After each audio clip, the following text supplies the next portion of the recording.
Hello guys and welcome back to my channel सिर्फ IAS। तो यहाँ पे हम अपनी विजन आईएएस की PT 365 को कंटिन्यू करते हुए फॉर द इकोनॉमी आज आपके लिए पार्ट नंबर 8 लेकर आए हैं। तो आइए शुरू करने से पहले चैनल को सब्सक्राइब कर लीजिए, बेल आइकन को प्रेस करिए ताकि आपको रेगुलर अपडेट्स मिलती रहें। शुरुआत करेंगे इसके पहले टॉपिक से। टॉपिक कहता है international financial services centres authority. News में क्यों रहा जानते हैं। देखिए हुआ क्या है कि recently international financial services centres authority ने रिलीज करा है एक framework for regulatory sandbox to tap into innovative financial technology, जिसे हम लोग फिनटेक कहते हैं। तो भाई क्या है कि इसने IFSCA ने रिलीज करा है एक फ्रेमवर्क फॉर रेगुलेटरी सैंडबॉक्स ताकि यहाँ पे टैप कर सके into innovative financial technology solutions. अब न्यूज़ के बारे में जानते हैं क्या है क्या नहीं है। देखिए international financial services centres authority, जिसे हम लोग बार बार IFSCA के नाम से आगे बोलेंगे क्योंकि बहुत लंबा इसका फुल फॉर्म है। इसको सेटअप किया गया था इस एक उद्देश्य से। ऑब्जेक्टिव ये था कि हम यहाँ पे डेवलप करेंगे world class fintech hub. Fintech hub जानते हैं, फिनटेक का मतलब होता है फाइनेंशियल टेक्नोलॉजी। तो फाइनेंशियल टेक्नोलॉजी हब जो है वो यहाँ पे डेवलप करेंगे एट IFSC, जो कि लोकेटेड है गिफ्ट सिटी में गांधीनगर के अंदर। साथ में ये एंडेवर करेगा to encourage promotion of fintech initiative financial products में, साथ फाइनेंशियल सर्विसेज में पूरे ही जो आपका बैंकिंग है, इंश्योरेंस है, सिक्योरिटी है और फंड मैनेजमेंट है, हर जगह पे। इस डायरेक्शन में IFSCA ने इंट्रोड्यूस करा है एक फ्रेमवर्क भी, है ना, रेगुलेटरी सैंडबॉक्स। तो इस सैंडबॉक्स फ्रेमवर्क के अंदर जो एंटिटीज काम कर रही होंगी कैपिटल मार्केट में, बैंकिंग में, इंश्योरेंस में, साथ में फाइनेंशियल सर्विसेज में, ठीक है, इन सारी जगहों पे जो एंटिटीज काम कर रही होंगी इनको कुछ फैसिलिटीज दी जाएंगी, कुछ फ्लेक्सिबिलिटीज दी जाएंगी ताकि ये जो है एक्सपेरिमेंट कर सकें अपने इनोवेटिव फिनटेक सोल्यूशंस के साथ। अब देखिए जो रेगुलेटरी सैंडबॉक्स है ये क्या होता है ये समझ लीजिए। ये इसका मतलब होता है लाइव टेस्टिंग करना नए नए प्रोडक्ट्स की, नए नए सर्विसेज की हमारे कंट्रोल्ड रेगुलेटरी इन्वायरमेंट में, है ना, जिसके अंदर रेगुलेटर्स जो हैं वो परमिट किए जाते हैं, उनको अलाउ किया जाता है, कुछ रेगुलेटरी रिलैक्सेशन दी जाती है ना, लिमिटेड पर्पस ऑफ टेस्टिंग के लिए, ठीक है। अब यहाँ पे आप देख सकते हैं चार्ट के थ्रू इंडियन फिनटेक इंडस्ट्री किस तरीके से ये दिखाता है। पेमेंट, फिर online financial products, lending, insurance, ENPS, फिर उसके बाद ब्रोकिंग वगैरह। और यहाँ पे आप देख लीजिए पेमेंट बैंक हो गया, mobile wallet, payment gateway, payment infrastructure जैसे ATMs वगैरह, POS point of sales machines वगैरह जो होती हैं, ये सब। अब थोड़ा सा इससे रिलेटेड न्यूज़ भी जान लेते हैं। देखिए ये जो IFSCA है ये एक रेगुलेटरी फ्रेमवर्क प्रिस्क्राइब करता है REITs, साथ में इनविट्स और वगैरह जो IFSC के अंदर आती हैं, मतलब इंटरनेशनल फाइनेंशियल सर्विस सेंटर्स के अंदर आती हैं। इन सबको कुछ रेगुलेटरी फ्रेमवर्क यहाँ पे प्रिस्क्राइब करता है। पहला तो जो REITs और इनविटीज हैं रजिस्टर्ड जो हैं IFSC के अंदर, इनको अलाउ किया जाता है कि ये इन्वेस्ट कर सकती है रियल एस्टेट असेट्स में, साथ में इंफ्रास्ट्रक्चर प्रोजेक्ट्स में, ठीक है, जो कि आपका वगैरह है आपके IFSC के अंदर, इंडिया और दूसरी फॉरेन जुरिडिक्शंस के अंदर भी। साथ में इनको परमिशन दी जाती है ग्लोबल पार्टिसिपेंट्स को, जैसे कि REITs और इनवाइटीज कॉरपोरेशन जो कि आपके फाइनेंशियल एक्शन टास्क फोर्स के साथ जो कंप्लाइंट जुरिडिक्शन है उसके अंदर, ताकि ये अपना स्टॉक अपने जो स्टॉक है उन्हें स्टॉक एक्सचेंज में यहाँ पे लिस्ट कर सके इन द गिफ्ट IFSC। अब देखिए जो इन्विटीज हैं ये क्या होते हैं, ये इन्वेस्टमेंट स्कीम है, ये जो मैं आपको बार बार बता रही हूँ ना, इन्वाइटीज ये इन्वेस्टमेंट स्कीम्स हैं, ये आपकी म्यूचुअल फंड्स की तरह होती हैं जो इन्वेस्टमेंट को अलाउ करती हैं अलग अलग इंडिविजुअल से, साथ में इंस्टीट्यूशनल इन्वेस्टर्स से। एक इंफ्रास्ट्रक्चर प्रोजेक्ट्स में लोग इन्वेस्ट कर सकते हैं ताकि कुछ पोर्शन जो है, कुछ पैसा इनकम के तौर पे इनको वापस मिल सके। उसके साथ जो मैंने एक नाम REITs लिखा था, बोला था, ये क्या होती हैं, ये एक लिस्टेड एंटिटीज होती हैं जो ओन, ऑपरेट और मैनेज करती हैं बिल्डिंग्स या फिर प्रॉपर्टीज को, ताकि ये कुछ इनकम इसके बदले जनरेट कर सकें। अब वही जो REITs और इन्विटीज वगैरह, इसको रेगुलेट करा जाता है securities and exchange board of India के थ्रू, मतलब हमारे जो सेबी भाई साहब हैं उनके थ्रू। ठीक है, इतनी बात समझ में आ गई। नेक्स्ट टॉपिक की तरफ बढ़ेंगे। नेक्स्ट टॉपिक क्या आता है? Municipal bonds. न्यूज में क्यों रहा ये बॉन्ड, समझते हैं। रिसेंटली म्यूनिसिपल बॉन्ड्स को इशू करा गया लखनऊ म्यूनिसिपल कॉर्पोरेशन के द्वारा। ये लिस्टेड हुए बॉम्बे स्टॉक एक्सचेंज के अंदर। ठीक है, फिर समझिए, रिसेंटली म्यूनिसिपल बॉन्ड जो कि इशू करे गए लखनऊ म्यूनिसिपल कॉर्पोरेशन के द्वारा, इनको लिस्ट कर दिया गया बॉम्बे स्टॉक एक्सचेंज के अंदर। अब बात आती है कि ये म्यूनिसिपल बॉन्ड्स क्या होते हैं। देखिए, ये डेप्थ सिक्योरिटी है जिसे इशू करती है गवर्नमेंट या फिर सेमी गवर्नमेंट इंस्टीट्यूशंस, जिनको फंडिंग की ज़रूरत होती है अपने सिविक प्रोजेक्ट्स के लिए। इनको कुछ पैसा चाहिए होता है सिविक प्रोजेक्ट्स के लिए, और इसलिए ये डेप्थ सिक्योरिटीज इशू करते हैं। नॉर्मली इनको इशू और रिडीम करा जाता है एट पार, और ये एक फिक्स रेट जो है, इनका एक फिक्स इंटरेस्ट रेट होता है। अब देखिए, यहाँ पे दो तरह के म्यूनिसिपल बॉन्ड होते हैं। एक तो होता है जनरल ऑब्लिगेशन बॉन्ड और दूसरा होता है रेवेन्यू बॉन्ड।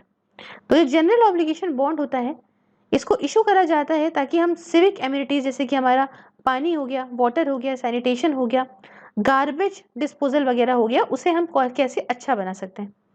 इनको बात करें तो इनमें कोई रेवेन्यू किसी स्पेसिफिक प्रोजेक्ट से मिलेगा, ये इससे बैकअप नहीं होते। वही जगह अगर रेवेन्यू बॉन्ड की बात करें तो ये इशू करे जाते हैं कोई स्पेसिफिक पर्पस के लिए, जैसे कि अगर मान लीजिए टोल रोड बनानी है, टोल ब्रिज बनाना है, उसके लिए। साथ में देखिए, बैंगलोर म्यूनिसिपल कॉर्पोरेशन ये ऐसी पहली अर्बन लोकल बॉडी थी जिसने म्यूनिसिपल बॉन्ड को इंडिया के अंदर इशू किया था, वो भी 1997 में। अब बात आती है कि सेबी की गाइडलाइंस क्या है इन म्यूनिसिपल बॉन्ड्स को लेके। देखो, सेबी के हिसाब से, सेबी के रेगुलेशंस जो कि 2015 की हैं, उनके हिसाब से एक म्यूनिसिपैलिटी या फिर कॉर्पोरेट म्यूनिसिपल एंटिटी यहाँ पे इशू कर सकती है म्यूनिसिपल बॉन्ड्स को। जो करना भी चाहती है उसमें कुछ कंडीशन उसको मीट करनी होंगी, जैसे कि पहली कि अर्बन लोकल बॉडीज जो है should not have negative net worth. इनकी जो नेटवर्थ है वो नेगेटिव ना हो किसी भी 3 इमीडिएटली प्रीसीडिंग फाइनेंशियल ईयर्स में। उसके साथ जो नॉन डिफॉल्ट, मतलब जो म्यूनिसिपैलिटी है ये कहीं पे भी इसने पेमेंट में, रिपेमेंट में डिफॉल्ट ना किया, अपनी डेब्ट सिक्योरिटीज के रिपेमेंट में डिफॉल्ट ना किया, और लोन्स वगैरह जो भी इसने लिए हैं बैंक से उसमें डिफॉल्टर ना हो, या ही फाइनेंशियल इंस्टीट्यूशन से इसने लोन लिए हैं तो इसमें कोई डिफॉल्टर ना हो ड्यूरिंग द लास्ट 365 डेज। ठीक है, उसके बाद म्यूनिसिपैलिटी जो है उनको यहाँ पे कंट्रीब्यूट करना होगा एटलीस्ट 20% अपनी प्रोजेक्ट कॉस्ट का। नो विलफुल डिफॉल्टर, जो कॉर्पोरेट म्यूनिसिपल एंटिटी है इसके जो प्रमोटर हो या ग्रुप कंपनी हो या डायरेक्टर हो, ये जो है not have been named in the list of wilful defaulters, इनका नाम विलफुल डिफॉल्टर्स की लिस्ट में नहीं होना चाहिए। इसे पब्लिश करती है रिजर्व बैंक ऑफ इंडिया। ना ही जो है ये डिफॉल्ट अपना कभी भी इन्होंने पेमेंट ऑफ इंटरेस्ट के लिए भी डिफॉल्टर ना हो, या फिर रिपेमेंट ऑफ प्रिंसिपल अमाउंट के लिए भी डिफॉल्टर ना हो in respect of depth instrument से इशू करा जाता है इनके द्वारा पब्लिक को। तो किसी भी तरह से डिफॉल्टर नहीं होने चाहिए। साथ में म्यूनिसिपल बॉन्ड जो है इनके पास मैंडेटरी रेटिंग हो above investment grade for public use. तो ऐसा कुछ इसके बारे में यहाँ पे बताया गया है। अब देखिए, यहाँ पे कई सारे बॉन्ड जो कि इंस्ट्रूमेंट न्यूज में है उनके बारे में आपको बताना चाहूंगी। इस चार्ट के थ्रू आप समझ सकते हैं। श्योरिटी बॉन्ड सबसे पहले आती है। देखिए, श्योरिटी बॉन्ड एक 3 पार्टी एग्रीमेंट होता है, 3 पार्टीज के बीच में होता है, और इन्हें ये लीगली एक साथ रखता है। सबसे पहली पार्टी होती है प्रिंसिपल, जो परचेज करती है इस बॉन्ड को to guarantee quality of work to be done in future. दूसरा होता है ओब्लाइजी, जो who requires principal to purchase a bond to avoid potential financial loss. और तीसरा होती है श्योरिटी कंपनी, जो इशू करती है बॉन्ड को और फाइनेंशियली गारंटी करती है कि जो प्रिंसिपल की कैपेसिटी है कि ये परफॉर्म करेगा, जो भी परफॉर्म करेगा फ्यूचर टास्क, स्पेसिफिक टास्क। अब देखिए, श्योरिटी बॉन्ड्स यहाँ पे एक फाइनेंशियल जो है गारंटी प्रोवाइड करते हैं, जो यहाँ पे that contracts will be completed according to the pre defined and mutual terms. ये जो श्योरिटी बॉन्ड्स हैं ये यहाँ पे एक फाइनेंशियल गारंटी देते हैं कि जो कॉन्ट्रैक्ट वगैरह हैं इन्हें कंप्लीट करा जाएगा, जो भी अभी प्री डिटरमाइन या जो म्यूचुअल टर्म्स है उनके बेसिस पे। जैसे अभी कह दिया गया टाइम में कॉन्ट्रैक्ट आपका कंप्लीट हो जाएगा, तो टाइम पे कॉन्ट्रैक्ट कंप्लीट हो जाना चाहिए, ये बात श्योरिटी बॉन्ड जो है वो गारंटी देते हैं। फिर यहाँ पे नेक्स्ट आते हैं कॉन्सोल बॉन्ड्स। तो कॉन्सोल बॉन्ड क्या है, जिन्हें हम लोग यहाँ पे परपेचुअल बॉन्ड भी कहते हैं या प्रेप भी कहते हैं। ये एक फिक्स्ड इनकम सिक्योरिटी होती है जिसमें कोई भी मैच्योरिटी डेट नहीं होती। इस तरह के बॉन्ड जो है ये माने जाते हैं टाइप ऑफ इक्विटी के तौर पे रादर देन डेप्थ। ठीक है, इक्विटी बॉन्ड ज्यादा माने जाते हैं डेप्थ के बजाय। और एक जो मेजर ड्रॉबैक होता है इन सारे तरीकों का बॉन्ड का, ये होता है कि इनको आप रिडीम नहीं करा सकते। ठीक है, इनको देके वापस से पैसा नहीं ले सकते। हालांकि कुछ फायदे इनसे जरूर मिलते हैं, वो ये कि ये कुछ आपको धीमे धीमे कुछ इंटरेस्ट पेमेंट्स दिया करेंगे, धीमे धीमे आपको पेमेंट मिलता रहेगा, वो एक अलग की बात है। अब ये सब हो सकता है, रिडीम नहीं करा सकते। उसके बाद यहाँ पे आते हैं नेगेटिव यील्ड बॉन्ड। तो रिसेंटली चाइना ने अपने नेगेटिव यील्ड डेप्थ को बेचा है पहली बार, और इससे काफी हाई डिमांड हो गई है इन्वेस्टर्स की पूरे ही यूरोप में। देखिए, जो नेगेटिव यील्ड बॉन्ड है ये ऐसे डेप्थ इंस्ट्रूमेंट हैं जो ऑफर करेंगे टू पे investor a maturity amount lower then purchase price of the bond. क्या होगा, देखिए नेगेटिव यील्ड साफ लिख रहा है कि आपको जितना आपने लगाया उससे कम। तो ये ऐसे डेप्थ इंस्ट्रूमेंट है दैट ऑफर टू पे इन्वेस्टर। ये यहाँ पे जो इन्वेस्टर को क्या करते हैं, पेमेंट करने के लिए पेमेंट देते हैं a maturity amount lower than the purchase price of the bond. साफ बात कह रहा है, ऐसा मैच्योरिटी अमाउंट आपको मिलेगा कि आपने जितने का खरीदा उससे कम मैच्योरिटी अमाउंट मिलेगा। जनरली इशू करते हैं सेंट्रल बैंक या फिर गवर्नमेंट, या फिर इन्वेस्टर्स पे interest to the borrowers to keep their money with them. साथ में नेगेटिव यील्ड बॉन्ड्स अट्रैक्ट करते हैं इन्वेस्टर्स को during time of stress and uncertainty as investor look to protect their capital from significant erosion. तो ये फायदे में क्यों होते हैं, ये ऐसे देखिए अट्रैक्ट करते हैं इन्वेस्टर्स को उस टाइम पे जब भाई कोई दिक्कत चल रही हो, अनसर्टेनिटी हो, ताकि भाई इन्वेस्टर्स अपना पैसा जो है वो ऐसी जगह लगा दे जिससे वो एकदम खराब ना हो। नेक्स्ट आता है जीरो कूपन बॉन्ड्स। तो ये क्या है, देखिए एक जो कूपन है ये एक पीरियोडिक इंटरेस्ट है जिसे रिसीव करा जाता है by a bond holder from the time of insurance of bond till maturity तक के लिए।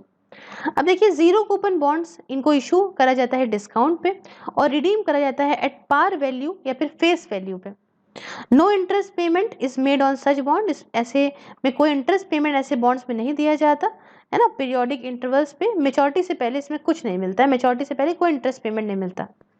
सेंटर ने यहाँ पे 5,500 करोड़ रुपए के ये जो है जीरो कूपन बॉन्ड जो है यहाँ पे इशू करे हैं for recapitalizing the Punjab and Sind bank, ताकि यहाँ पंजाब एंड सिंध बैंक को पैसे की जरूरत थी तो रिकैपिटलाइज करने के लिए उन्होंने इशू करे सेंट्रल ने। उसके बाद आते हैं सोशल इम्पैक्ट बॉन्ड। देखिए पिंपरी चिंचवाद म्यूनिसिपल कॉर्पोरेशन ने रिसेंटली साइन करा है एक memorandum of understanding UNDP United Nation Development Programme India के साथ में, ताकि ये को क्रिएट करे इंडिया का फर्स्ट एसआईबी मतलब सोशल इम्पैक्ट बॉन्ड।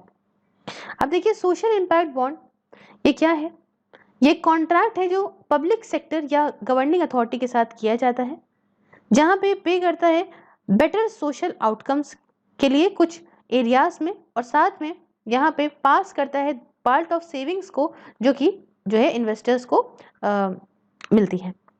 यहाँ पे कुछ आउटकम बेस्ड टारगेट्स भी हैं जिनको अचीव करा जाता है at the start of the contract को शुरू करने से पहले, मतलब शुरुआत में ही। नेक्स्ट और आखिरी आता है Bharat bond exchange traded fund. ये क्या है, देखिए ये जो है ये एक एक्सचेंज ट्रेडेड फंड है जो इन्वेस्ट करता है AAA rated bonds of public sector companies में, और इसका फिक्स मैच्योरिटी पीरियड आपको देखने को मिलेगा।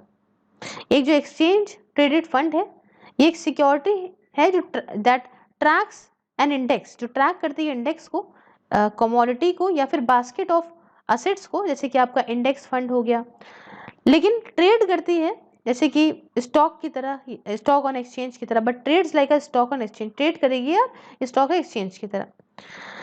फंड जो कि रेस करे जाते हैं ये आपके डेप्थ ETF के थ्रू, है ना, ये मदद करते हैं कि भाई जो बोरोइंग प्लान्स हैं इनको और स्मूथ बनाए, है ना, पार्टिसिपेटिंग CPSEs के लिए और साथ में या पब्लिक सेक्टर बैंक्स वगैरह के लिए।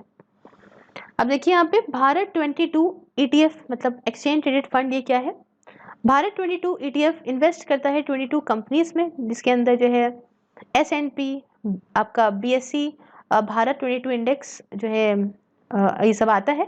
19 कंपनीज जो है वो पब्लिक सेक्टर और बाकी 3 जो है वो प्राइवेट सेक्टर की हैं, तो 22 यहाँ पे हो गई। उसके बाद यहाँ देखिए कि एक यहाँ पे 5 लार्जेस्ट कंपनीज जो कि L&T मतलब Larsen and turbo, ITC, SBI, axis bank और NTPC हैं। इंडेक्स के पास एक सेक्टोरल कैप होती है 20% की और सिंगल स्टॉक कैप भी होती है 15% की। नेक्स्ट बात करेंगे की कॉन्सेप्ट्स एंड एंटिटीज जो कि न्यूज़ में रहे उसके बारे में। देखिए यहाँ पे सबसे पहला इस चार्ट में देखिए कहता है क्वालिफाइड इंस्टीट्यूशनल प्लेसमेंट्स। ठीक है, ये यहाँ पे आप देख लीजिए, आपकी विजन IAS की जो मैगजीन है मैंने फॉरवर्ड कर दी टेलीग्राम पे, उस पर भी आपको मिल जाएगा अगर यहाँ पे दिख ना रहा हो तो।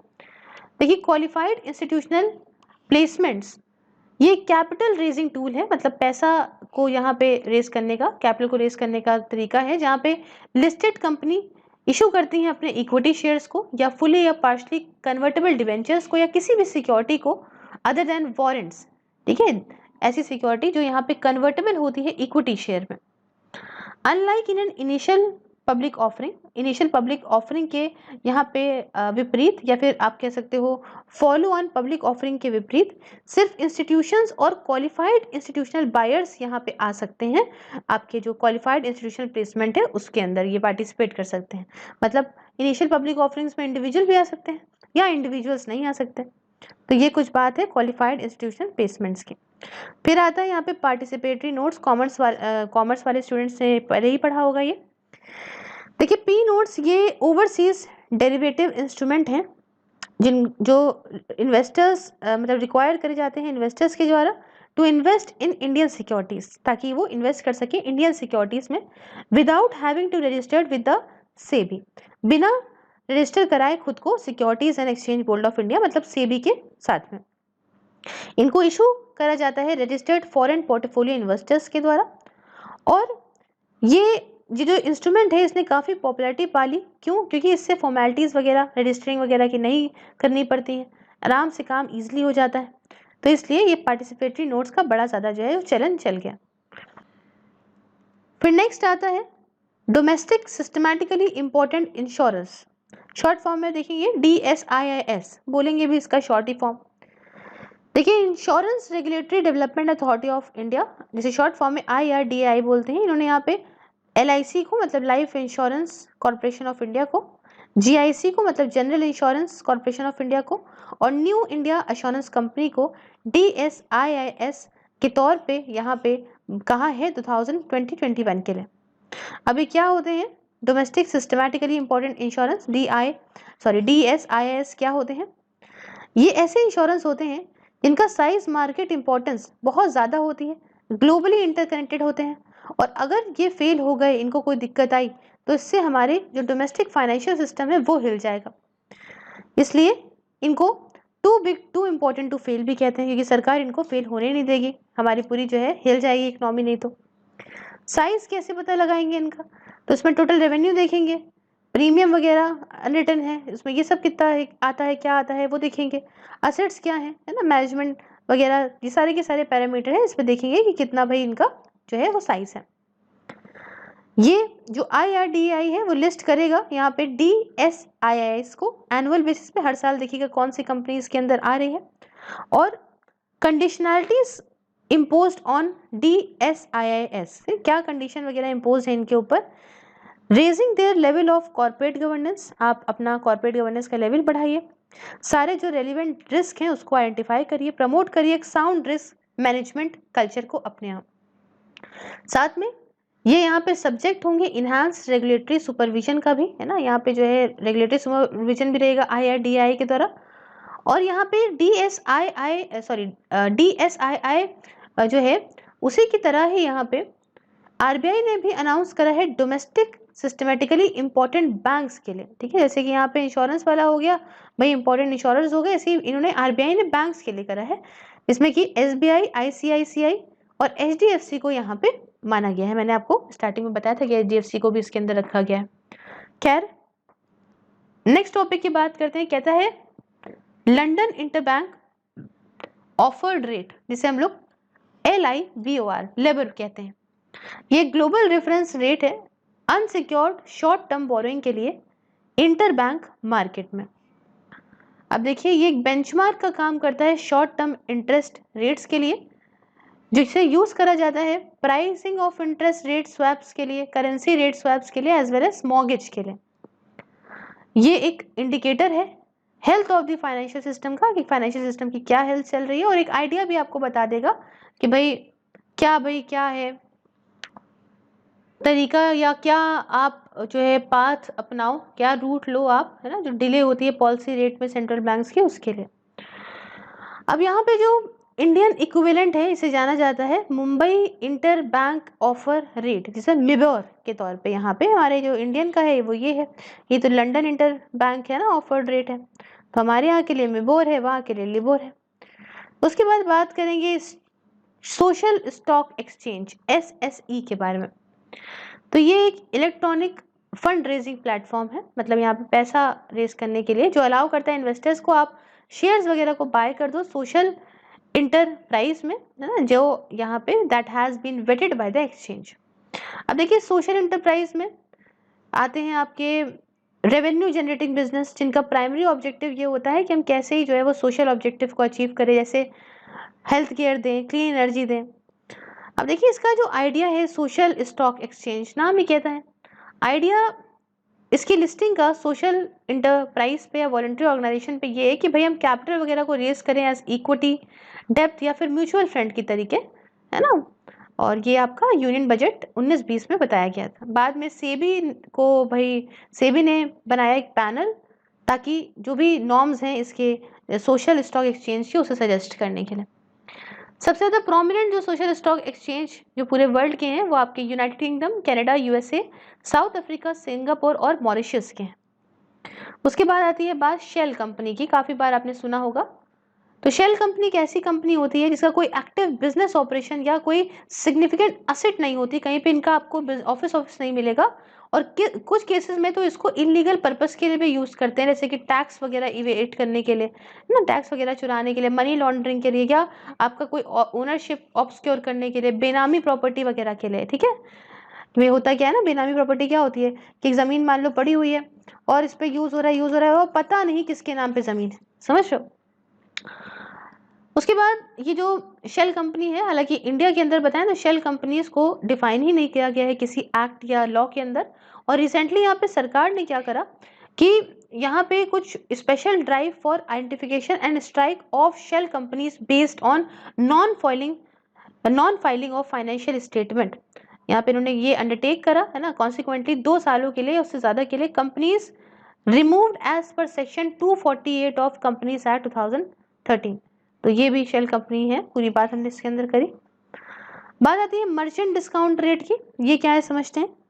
देखिए, रिसेंटली डिजिटल पेमेंट फर्म्स ने यहाँ डिमांड करा कि रिएम्बर्समेंट होना चाहिए मर्चेंट डिस्काउंट रेट का on transaction on unified payment interference and RuPay network के ऊपर।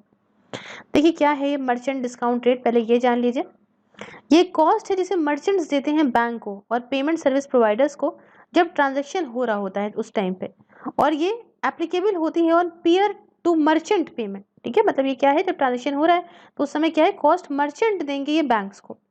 जनवरी 1, 2020 से बिजनेस जिनका एनुअल टर्नओवर 50 करोड़ से ज्यादा होगा, उनको यहाँ पे low cost digital payment option दिए जाएंगे कस्टमर्स के लिए, बिना इसमें कोई मर्चेंट डिस्काउंट रेट लगाए, या मतलब कस्टमर्स पे भी और मर्चेंट्स पे भी किसी को ये नहीं लगा देना पड़ेगा, अगर जिसका बिजनेस 50 करोड़ से ज्यादा का टर्नओवर है। उसके बाद बात आती है आधार इनेबल्ड पेमेंट सर्विस AEPS के बारे में। देखिए, ये डेवलप करने वाली national payment corporation of India है। ये बैंक लेड मॉडल है जो अलाउ करता है online interoperable financial inclusion transaction को, POS मतलब आपकी पॉइंट ऑफ सेल, जो माइक्रो ATMs होते हैं ना, वहाँ पे कैसे? Through business correspondent of any bank, use करके क्या? आधार ऑथेंटिकेशन। तो पैसा वगैरह ले सकते हैं आप आधार ऑथेंटिकेशन करके। यहाँ पे 6 तरह के ट्रांजेक्शन अलाउ करता है कि आप कैश विड्रॉल कर लो, कैश डिपॉजिट कर दो, बैलेंस इंक्वायरी कर सकते हो, आधार टू आधार फंड ट्रांसफर कर सकते हो, मिनी स्टेटमेंट या बेस्ट फिंगर डिटेक्शन भी कर सकते हो। फिर बात आती है MCA21 की। तो MCA21 प्रोजेक्ट जो है कि क्या करता है? इनेबल करता है इजी और सिक्योर एक्सेस MCA सर्विसेज के लिए एक असिस्टेड मैनर में, है ना, ताकि यहाँ पे कॉर्पोरेट एंटिटीज के लिए, प्रोफेशनल्स के लिए और जनरल पब्लिक के लिए इसे दिया जा सके। MCA21 क्या है? ये एप्लीकेशन जो है ये डिज़ाइन करी गई है ताकि यहाँ पे जितने भी प्रोसेस हैं उसे ऑटोमेटिक बनाएं, जिससे आपके रिलेटेड होते हैं आपके proactive enforcement and compliance of legal requirements under companies act 1956 के अंदर, साथ में न्यू कंपनीज एक्ट 2013 के अंदर या लिमिटेड लाइबिलिटी पार्टनरशिप एक्ट 2008 के अंदर, सब के अंदर जो भी होता है ये फुल्ली ऑटोमेट बनाने की बात की जाती है इसके अंदर। और ये बिजनेस कम्युनिटी को मदद करेगा कि वो अपनी जो भी स्टैट्यूटरी ऑब्लिगेशन है उन्हें पूरा कर सकें। फिर बात आती है यहाँ पे इसके बाद लिबराइज रेमिटेंस स्कीम के बारे में। देखिए ये क्या है समझते हैं। तो लिबराइज रेमिटेंस स्कीम के अंदर सारे ही जो रेसिडेंट इंडिविजुअल्स हैं जो देश के अंदर रहते हैं, जिसमें कि माइनर्स वगैरह 18 साल से कम वगैरह भी, इनको अलाउ करा गया है कि आप फ्रीली रेमिट अप करिए करीब $250,000 का पर फाइनेंशियल ईयर, अप्रैल से लेकर मार्च के बीच में, किसी भी परमिसिबल करंट या कैपिटल अकाउंट ट्रांजैक्शन के लिए फॉर अ कॉम्बिनेशन, या फिर दोनों चीज़ों के लिए, चाहे आप करंट करिए चाहे कैपिटल के लिए, दोनों करिए। अब देखिए लिबराइज रेमिटेंस स्कीम ये जो है अवेलेबल नहीं होगी कॉर्पोरेट्स को, पार्टनरशिप फर्म्स को, हिंदू अनडिवाइडेड फैमिली ट्रस्ट वगैरह को। स्कीम को इंट्रोड्यूस करा गया था 2004 में रिजर्व बैंक ऑफ इंडिया के द्वारा।